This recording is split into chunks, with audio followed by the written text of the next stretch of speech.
from Studio 67 in Florida's Capital County. It's time to be FAC-ish. Access granted. Good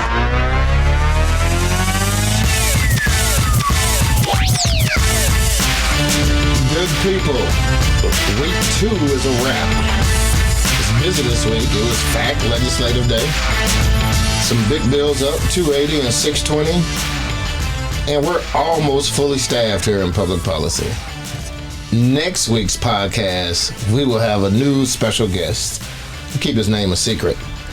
Why don't we jump right into the show? I am Davin Suggs, your Director of Public Policy. And in studio, we have the amazing Milan. Milan, say hello to the people. Hello, everyone. Oh, wait, hold on. I forgot, Milan. I'm sad. I've only got about 3 weeks left of football. College football is over, so all I got is the NFL. With the teams remaining in the playoffs, who are you picking to win it all? Well, since, the lovely Cleveland Browns are in it for again this year, I would go with the Tampa Bay Buccaneers. All right. We got one for Tampa. All right. Also in studio, Bob. I can't even put anything in front of your name. You just Bob. How you doing, Bob? I'm upset you said it backwards. Bob, the best deputy director in the whole world. What football team? Who are you rooting for? Well, this is a big week, and I got 2 teams I want to win, so they go head-to-head next week, which I think will be better than the Super Bowl, and that's the Green Bay Packers and the Tampa Bay Buccaneers. Bob was trying to make me happy. That's very smart. That's why you're the best deputy ever. All right. Calling in remotely. Eduardo, how you doing? Doing great. Excellent. All right. Who are you pulling for? I am pulling for the Kansas City Chiefs because I would like to see a replay of last year's Super Bowl between the Buccaneers and the Chiefs. All right. With a different result this year. All right. Clearly, Eddie is not pulling for the team I like, so I like Bob more this week. Bob, you already won before we started. All right. 2 amazing people calling in remotely. I got Shiloh and Sarah. Shiloh, say hello to the people. Hello, everyone. Good to be back. I'm going to go with the Tampa Bay Buccaneers. Sorry, Eddie. Boo, shame on Shiloh, too. Shiloh hadn't picked up yet that, I'm from Wisconsin. I'm a huge Packer fan. That's all right. Sarah, who are you pulling for? Well, first say hello, hey, Sarah. Good to be back here in Tallahassee this week. And I'm not much of a football fan, but if I had to choose, I kind of like the name of the Kansas City Chiefs. But I'm also a Florida gal, so. Everybody hates me. That's what it is. Because if Jeff were here, and Jeff's off today, Jeff would have put Tampa Bay. Clearly, I'm from Wisconsin, born and raised, and so I am a Packer fan. And so everybody that picked the Bucs, if they beat the Packers, you guys are in trouble. Everybody's running laps, doing stairs or something. All right, good enough. I'm glad everybody's here. And let's go right into the show. All right, last week, Shiloh had to do this all by herself. Sarah was around last year. She didn't really get to participate. And this is, I don't know, it's going to be tough. I won't decide till week 5 which one is America's favorite segment. But, we always start the show at the beginning. We're going to go with the rundown, the little tag team action. If you like wrestling, we got Sarah and we got Shiloh doing the rundown. Okay? So, I'm going to ask the magical question. Sarah and Shiloh, do you know what time it is? What time is it, Davin? It's about to go down. All right, here is the rundown for this week. Starting with Finance, Tax, and Administration, we had SB 1420, Public Records, County and City Attorneys by Senator Berger. It passed in Senate Judiciary Committee on Tuesday, and the bill provides a public records exemption for personal identifying and location info of current and former county and assistant county employees. FAC waived in supporting the bill in committee. Also, House Bill 489, Tourism Marketing by Representative Cheney, was passed in House Tourism, Infrastructure, and Energy, and it extends the repeal date of Visit Florida. The bill passed unanimously and heads to its last committee stop, House Commerce. Up on the preemption front this week, we had SB 518, Private Property Rights to Prune, Trim, and Remove Trees by Senator Broder, and it was heard in Senate Community Affairs, and it amends current law prohibiting local governments from requiring a notice for pruning, trimming, or removal of tree on residential property.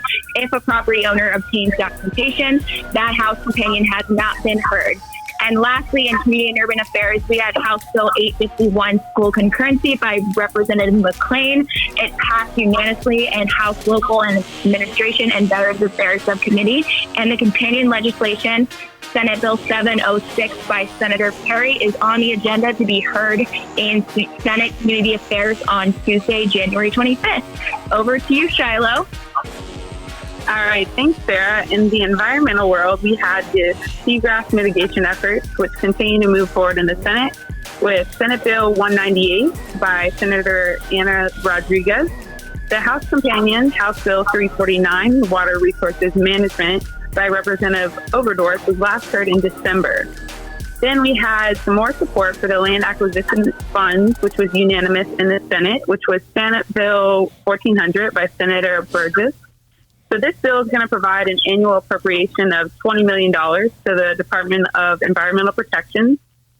And the House companion by Representative Gill has not been heard.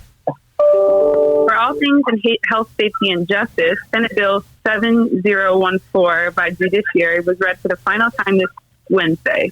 The bill passed favorably and now moves to the House. House Bill 215 by Representative DeSigley passed this week favorably in the Pandemics and Public Emergency Subcommittee. So this bill creates the State Emergency Management Act, and the Senate companion for this bill did pass favorably last week in the Rules Committee. Last but not least, we have some agritourism bills which passed unanimously in both chambers. So that was House Bill 717 by Representative Tomko and Senate Bill 1186 by Senator Albritton. And FAC will be covering all these bills as they progress. So for the full rundown, check out our legislative bulletin sent out later today. Man, you two make a pretty good team. So we're going to have to see how you do next week, because we're going to throw somebody else in the mix. Still not going to say his name, but I gave away a hint. It's a he. So we'll see how you guys do. Sarah, you came back like a veteran, like a pro. That was, this is your first episode. So I applaud you. Shiloh, you're getting the hang of it. So I'm feeling a little better this week. Yeah, we may keep you around. You know what? I may give you Bob's segment and make Bob do the rundown. Oh, Bob's frowning at me. I'm sorry. Just for that, Bob, I'll let you go before Eddie, because I remember I like you best this week. All right? Because you actually are cheering for the Packers, sort of.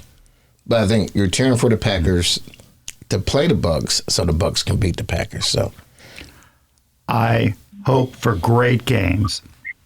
And I believe Packers-Buccaneers will be a great game. The outcome will be epic. Yeah, whichever direction it goes. I like Bob way more than Eddie. Eddie, you didn't even try this week to appease me. It's all right. And this isn't appeasement. This is simply a great game is better than a favored outcome. Yeah. See, Eddie, he's putting his foot on the gas. He's all in here. Just for that. Bob, the people want to hear your one big thing. The one big thing this week in the Finance, Tax, and Administration area was Senate Bill 620. 620, the claims for business damages by Senator Hudson, was up in its final committee stop in Senate appropriation. It was a show. The FAC leadership all stood up and spoke against the bill. Past President Melissa McKinley from Palm Beach County, incoming President Lee Constantine, Seminole County, Second Vice President Terry Burrows from Okeechobee County, and First Vice President Bill Truex from Charlotte County all testified in opposition to the bill. We also had Commissioner Peter O'Brien from Indian River County, who spoke against the bill, and Commissioner Zalek from Marion County who spoke against the bill. There were also a lot of comments that were received from the members of the committee, both in the majority and the minority, who asked questions and expressed concerns about the bill. The bill did pass out of committee on a 12-7 vote. Is that correct, Sarah? And we'll move to the Senate floor next. But the bill clearly has a way to go, and the sponsor, Senator Hudson, recognized that in the process and discussed the possibility of a strike-all amendment on the floor. Of the testimony, there was Commissioner Zalek made the great comment that he's real concerned in the future, if this bill passed, that for every ordinance passed, we'll see a billboard that says, Dan got me a check. Yeah, I think that was worthy of our mic drop moment. Now, absolutely. Because Commissioner Zalek is not here, I need you to do me a favor. Yes, sir. You did it last week pretty good. Yeah, hold your hand up like you got the mic. Go ahead and drop the mic.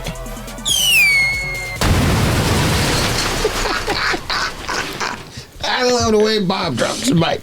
Bob is going to get that as his own segment, this mic drop moment. I love that. That is awesome.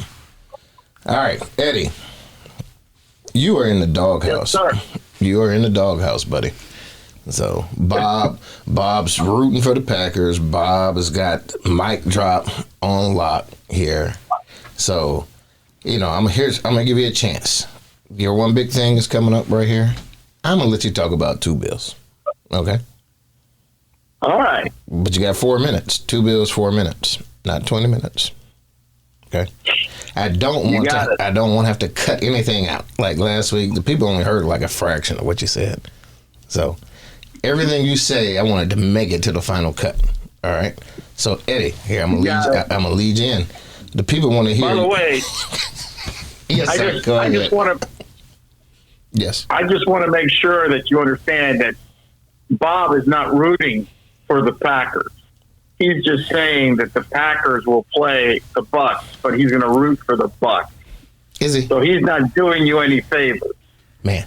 The question was this week. We won't talk about it. We'll talk about next week. Next week. Eddie, I will take that into consideration. Okay. Since when I sign his timesheet or not, I will think about it. Okay.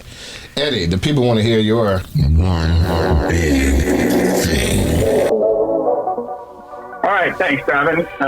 In Senate Rules Committee this week, they took up Senate Bill 280 by Senator Hudson relating to local ordinances. The bill was significantly amended to address some of the other concerns that FAC had with the bill.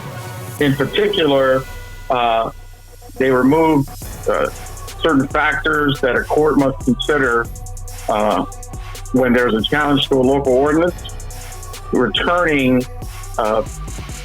the test for when an ordinance is arbitrary or unreasonable to a rational basis test. So that was a big win.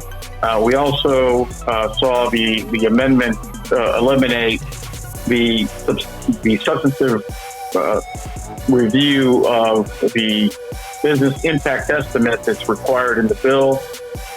And there were some other issues that were addressed in the amendment that you can read about in our legible. The bill was approved on a vote of 14-2 and is now ready for consideration on the floor, possibly next week. But the one big thing that I really want to talk about is the sovereign immunity bill. The House Civil Justice and Property Rights Subcommittee this week heard House Bill 985 by Representative Beltran. That bill increases the sovereign immunity caps from $200,000 to $1 million per person. It eliminates the aggregate cap or the per incident cap of $300,000 in favor of a one cap $1 million per claim per person. It also has an automatic escalator and that begins on July 1st, 2023. DFS will adjust the sovereign immunity cap every year, beginning July 1st, 23, by the changes in the consumer price index for the Southeast. The bill is also retroactive in that it will apply whatever the liability limits are on the date that the final judgment in the case is entered. It will apply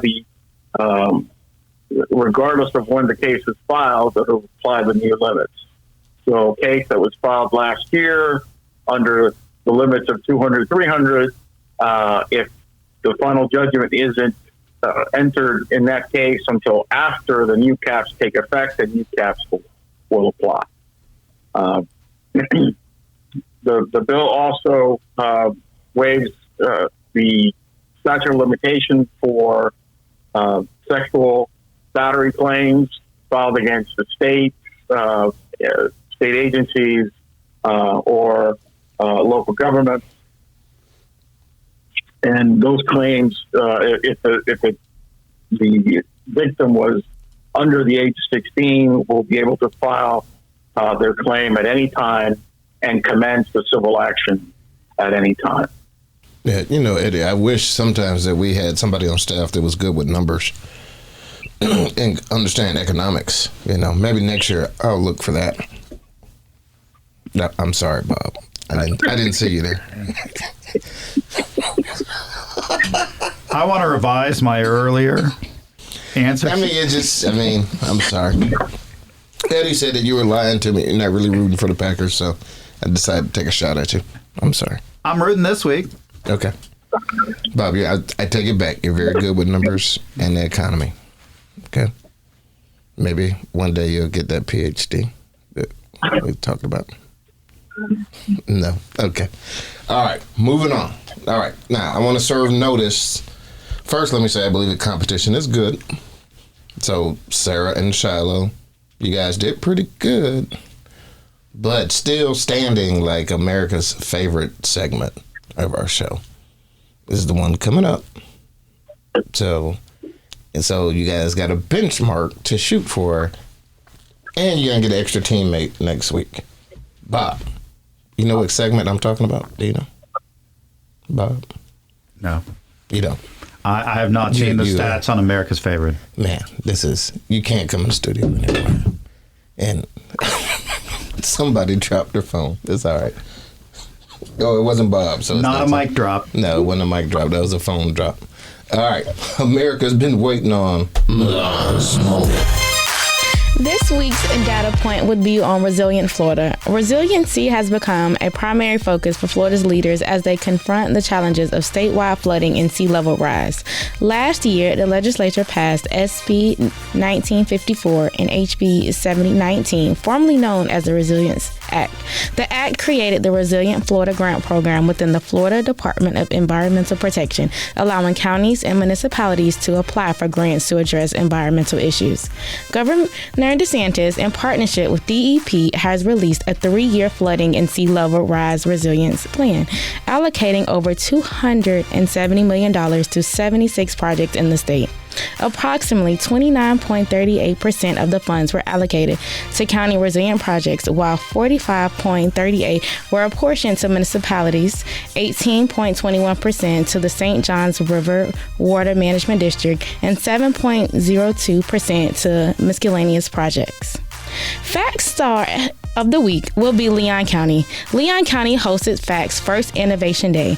The day was spent showcasing innovative county facilities and programs. As we have a few stay tuned moments, as NACO's legislative conference will be February 12th through February 16th in Washington, D.C. We also have upcoming is FAC's annual conference, which will be June 28th through July 1st in Orange County at the Hyatt Regency, Orlando. Man, and the music's still playing. we're getting better in week 2. This is awesome. Now, I want to give a big shout out to Sarah and Shiloh, because I know you guys do a lot of the work that goes into the data point that gets read right here, and you can get to see the full thing. And shout out to our Department of External Affairs. They throw some graphics on it, so it truly is a team effort. So thank you to everybody. So Sarah and Shiloh, I will give you guys a little bit of credit for Milan's moment. Of course. Okay, so we'll share the wealth here. Bob gets no credit. Bob is reading text messages now. He's not even paying attention now on the phone. He's not even paying attention. I'm looking at taxable value information. Oh, okay. Shiloh, we need you back in the studio. Bob is. Yeah, I was going to say, someone's got to hold Bob accountable now. Yeah, so he has run amok now, I think. So it's all right. All right. Amok for president. It's okay. He picked up a lot of napkins this week. Yeah, you did pick up a lot of napkins. That's awesome. All right. Guys out there, maybe you guys, one day I'll tell you the story about picking up a napkin. All right, we have made it through another show. Like I said, again, the end of week 2, very, very busy. Big shout out to all our county commissioners who came up, flooded the halls of the Capitol, got in their appropriations requests. Everything went pretty good. So now, as we look forward to next week, as Bob mentioned, Senate Bill 620, we can expect on the Senate floor. We really don't like the bill as written, and so we've got to make a big push as a team and as an organization, along with the League of Cities, to try to do something about it. I'm sure next week, I think broadband is up, one of our favorite issues. Jeff will be back. I think he's at home doing push-ups or wherever he is. I really think it's a bridal shower because he's getting married. But I know he's going to have some work to do on that next week, so expect next Friday's show to be chock full of stuff, and I'm sure Eddie will find something to get into and break somebody's heart or destroy dreams like he did mine by not picking the Packers. But I appreciate everybody out there, and as always, before I get out of here, I have to talk about it's not the critic who counts. It's not the person who points out how the strong person stumbles or where the doer of deeds could have done them better. The credit belongs to the person who is actually in the arena. And that's why we do this, not only this show, but what we do at FAC. And I think we proved that this week for our almost 400 members and then their staff and the 21 million people in Florida that live in the county. Okay? And I think we enjoy doing it. So with that, I'm going to wish everybody a good weekend and everybody try to be a little FAC-ish this Friday. Until next week.